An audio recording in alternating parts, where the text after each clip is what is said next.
Hello and welcome to the second module of my course in Mastering Your Mind. Previously I posed the idea that we are spiritual beings living a spiritual life and that physical matter is merely a toolbox for our spiritual growth. I realise that conclusion may appear controversial, so let's begin further study with the three different life forms on Earth. Plant life is conditional. It lives or dies according to its immediate environment and has no choice in the matter. Animals are perceptual. They respond automatically, meaning they hide, fight, mate, seek refuge, hunt or sleep, according to their circumstantial environment and their nature. They do not question and reason like we do. We are prompted to think, to understand what we perceive, and then choose how we will respond. We do have reflex actions in the face of immediate danger, but otherwise we have no automatic response. And that shows exactly how we differ from animals. They adapt to their environment as their nature has determined. We alter the natural environment to serve our purpose as our free will determines. The facts of our true nature begin with fundamental biology. Our heart and lungs function interactively, but as two separate entities.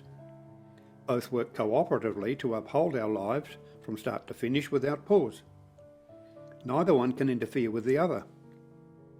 Trillions of cells in your body do the exact same, as do our vital organs and systems. They all thrive individually, but also in collaboration. That said, our free will is in charge. Whether our organs prosper or suffer depends on what we choose to eat, drink, or breathe. That shows we have a certain orderliness within our biological nature. Our cells and faculties coexist as individual constituents of our bodies, and each does what its nature has determined. For example, your liver cooperates in more than 500 bodily functions. Such orderliness exists throughout our biology and physiology. But there's still more. Science informs us that two different cell types are needed to make a tissue, and two different tissue types combine to form bodily organs. This orderliness, this natural order, is exactly what the word law refers to. Conversely, legal rules and commandments are statutes, not law. It follows that natural order in our bodies is natural law. These governing laws are encrypted in the nature of every man, woman, and child. No human legislator can erase them. Of course, these laws do not prescribe what we eat or drink, else we would have no free will. So instead of governing our choices, natural laws govern the consequences of our actions. If we sustain our bodies as we should, a healthy life results.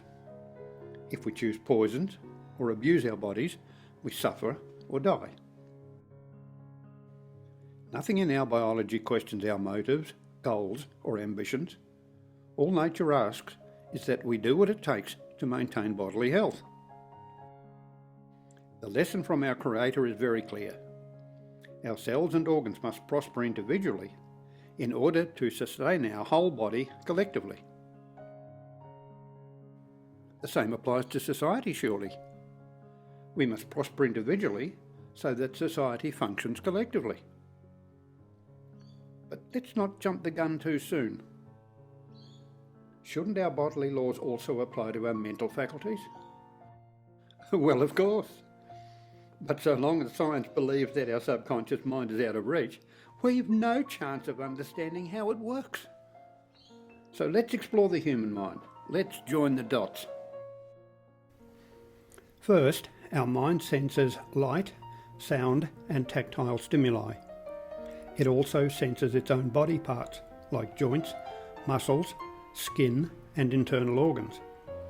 Also, emotions, thoughts, and memories from within itself. Second, it integrates, stores and retrieves those signals for different mental processes. These include thinking, remembering and experiencing emotions. Subconscious functions include control of muscle tone and balance, breath control, adrenaline release, sweat secretion, and much more. Third, our mind signals between its parts. These include the sensory perception functions, the emotions, and the conscious function. It also signals bodily effectors such as muscles and glands, and it communicates between all these parts to control body functions and to respond to the environment. Now we can separate the conscious mind of which we are aware from the subconscious mind of which we are not aware. By respectively allocating the different functions that I mentioned to each mind, we can examine how they interact and how they communicate. Let's separate our two minds to make sense of the full process. Later I will reunite them as one. It also helps to consider our two minds as being the mental equivalent of our heart and lungs. Then everything becomes clear. Just as we can choose what to eat but not change the digestive process, so we can change the content of our subconscious mind but not change how it works. Our subconscious mind is tasked to uphold life, just like our heart. Both are scientifically valid, and that is priceless. It means we can study consciousness scientifically, regardless of what thoughts we entertain. Think of our two minds like an iceberg. Picture them interfacing the real physical world on the one hand and spirituality on the other, your soul if you like. This conscious process is not physical. It is simply the transfer of life force energy or life values between our two minds, so that they work together in support of our life. It becomes apparent that consciousness works much like our cardiovascular system, and for the same reasons. Our subconscious mind is automated. Our cognitive mind is not. That means we are free to choose, while our choices are protected automatically. You've got to love it. Success is guaranteed. The downside is that bad choices guarantee sufferance. We reap what we sow. Sadly, our mental sciences find no connections among our higher faculties. Everything is adrift like balloons at a carnival. With no apparent orderliness like our bodies exhibit, so no governing laws are found among our mental faculties. That lack explains conscious ignorance and why we suffer torments. So let's connect our faculties so that the process becomes vividly clear. Let's master our minds and be rid of damnable torment. I'll start by showing how perception leads to conscious awareness. Simply stated, the job of perception is to simplify. Volumes of sensory data including lines, textures, surfaces, planes, and even smell, touch, and taste are integrated. So we become consciously aware of one thing, an event, or circumstance. When we speak of perceiving something, we are not speaking of the simplification process. We're only speaking of its product. The process itself is hidden and is automatic. Although we become aware of many different objects and things, still we have no knowledge of what they are, what material they're from, or what purpose they serve, unless of course we have learned previously. Nonetheless, we still see whole objects, not a jumbled assortment of sensory stimuli. To perceive something, some identity must first exist. If not, there is nothing to identify, and consequently there is no consciousness. But once we learn to identify different things, we can form word concepts. These allow us to share masses of information speedily and efficiently. Now do you see one of the connections that science knows nothing of? Subconscious mind simplifies data automatically and sends it to our conscious mind as pictures or feelings. Similarly, conscious mind simplifies data through language that we make into words. Both methods assist mental accuracy, speed and efficiency with least mental stress. We're on a winner all the way. Conscious awareness, or cognitive awareness, is the second step in the conscious process. Sentient awareness, or sentience, is our ability to feel or perceive of feelings and emotions. Because the information is abstracted in both cases, we are obliged to learn what we are made aware of, unless, of course, we already know from the past. Perception is always truthful, but mistakes can occur when understanding its abstractions. We also need to be careful with words, concepts, and principles for the same reason. Aside from proper names, all words are concepts. A book, for example, is a bound stack of pages, despite there being many types of books. The word ship carries every bit of information concerning every ship built in the past or to be built in the future. By abstracting the essentials and joining them by a particular definition, all the information is included. Concepts allow us to consider alternatives rapidly, to evaluate, judge, and choose actions in an instant. They help us remember and assist with meanings, judgments, and conclusions. Do you see the parallels? Our digestive system breaks down the food that we eat. Our subconscious mind uses its perceptive ability to package and transmit vast sums of information. Our cognitive mind uses word concepts and principles to integrate and simplify masses of information. So we see how our biological and conscious processes are similar, even if science is still asleep. Let's now look at free will. This is our determined will to think and reason, to inquire, research and discover, learn and advance. It's your integrity and fortitude. It's also your freedom to open or close the gate to all ideas, truths, postulates, beliefs, wishes, propaganda, and indoctrinations of all kinds. You are blessed with the freedom to accept or reject truth, and above all, blessed with the will to succeed. Given that our subconscious mind wants to partner with our conscious mind, surely we should inform it of our intentions and reasons.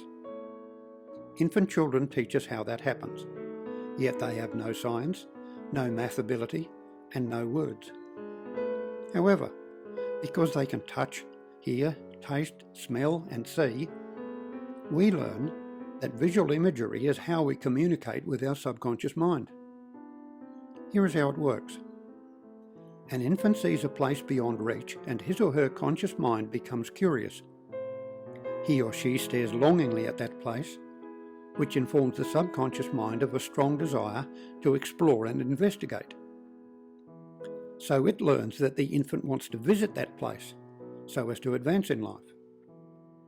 This is joyful news to the subconscious mind because that's its job. It picks up the visual signal and responds by activating muscles to satisfy the infant's request.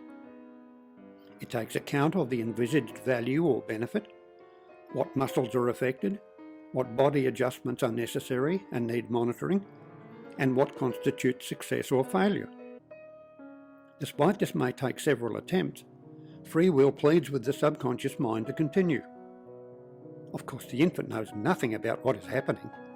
The rudiments of learning and thinking are only just beginning. For those reasons, the cognitive mind must be bypassed during infancy. But that is no problem, because the infant's desire to advance in life perfectly agrees with the subconscious mind. So the motions of crawling are progressively learned and subconsciously memorized. My name for this whole process, this bypass of the conscious mind, is the natural law of allowance. Let me repeat, the natural law of allowance. Subconscious mind takes charge. It observes progress through the five senses, compares these with the expressed value of arriving at that destination, and reports a feeling of joy or sorrow according to success or failure. The child learns from these reports. By this means, infants and young children are enabled to choose their actions and experience the emotions of success or failure while they steadily add to their database of knowledge. This understanding teaches that our two minds communicate with each other through images, not through words. Guess what? Images are the vocabulary of our subconscious mind. The law of allowance allows for our mental efficiency to build over an unspecified period of time. All the while, our subconscious mind functions fully, including for emotions. As a lesson in free will expression, this gracious opportunity to advance at our own pace is perhaps the most beautiful natural law ever bestowed by Creator. No statute we've ever invented can match what this natural law permits. It allows us to learn and mature at our own pace. It also teaches us to respect others and their advancement according to their choices and skills. This natural law should underscore all personal, educational, business and societal dealings with others. The law of allowance offers a foundation stone for all education, cooperation and collaboration, relationships, marriage and parenthood. It has particular relevance to schooling at all levels, including for adult education. Devotees and educators in Steiner and Montessori schools will recognise its potency in a flash. Indeed, all 20 natural laws assist our own personal learning and development. Each of the first 10 has a diagonal counterpart. Number 9, for example, which is the law of allowance, points to a rest at number 19. Caution is needed. The law of allowance alleviates or overcomes legitimate impairment of some kind. But cheapskates who pretend that they can thrive in adulthood by relying on nature's bridging pathway for children will suffer. Short-circuiting knowledge is a recipe for mental and emotional distress. We reap what we sow. I want to conclude this module by having you picture the awesome power of your consciousness as the totality and unity of your two minds working in perfect harmony. Remember the exuberance you felt as a kid? Recapture it, and your life will change to a state of peace and harmony that you'll never want to let go. Question is, how can you recapture it? The answer lies in understanding that as we progress from infancy through to adulthood, our two minds progressively switch their priorities. This diagram shows the conscious process as a loop. Perception awakens our consciousness. Free will chooses to act. Subconscious mind activates the body to get the job done, and finishes by offering a report in much the same way as perception began the process. The same process can be drawn as a wave, beginning with perception and concluding with reports. We see the end product of our actions and we get feelings concerning our success. This wave is full consciousness. It includes all the cognitive processes and all the subconscious processes.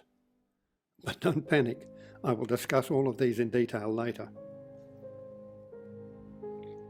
As I've mentioned, infants lack cognitive understanding early in life because they've no language and no database of knowledge from which to make decisions. So Creator has provided a bridging pathway, which I've described as the law of allowance. This shows that infants begin the learning process prompted by the subconscious mind, as happens for adults, and all that's missing is a database of knowledge. Infants are thus given a start in life. However, if free will is to take charge, then the cognitive mind must progressively assume command over the subconscious mind and make wise choices. This is exactly what happens, or should happen, through childhood, adolescence, and into adult life. Specifically, as the cognitive mind assumes command, so early prompts by the subconscious mind fade away. The cognitive process becomes fully operational and free will assumes command. If we load our desires to the subconscious mind, everything falls into place because it runs automatically. But no one teaches that we mentally transition as we become adults. We are not taught that the subconscious promptings get left behind, as we progressively shift to programming our subconscious mind as adults. We are taught that our knowledge increases, but we are never taught that we must learn to instruct our subconscious mind instead of it prompting us. That failure is all it takes to go from these squeals of delight to tragedies like this. Infants show us how the subconscious mind prompts our actions and later produces reports from which we can learn. From that learning, we progressively shift to programming our subconscious minds so as to deliver the outcomes we desire. That is what we should have learned, but no one teaches this. Instead, we are taught that the subconscious mind is out of reach. This sequential process will become even more clear in course modules that follow. Shortly, I'll show a video clip showing how a youngster exercises the law of allowance, how he begins to explore, take charge of his mind, and author his life. That is the most important lesson for adults. To go from childhood exuberance to mental stress in a few short years is an unmitigated tragedy. For that to happen, undo the connection between our two minds that all youngsters discover, and the damage is done, almost irreparably. But don't panic. I'll show you how to undo that damage, how to reclaim your subconscious abilities as you should have learned once you'd learned language. Look closely at the kids I've shown. You'll see how cognitive choices begin to take over from the promptings offered by the subconscious mind.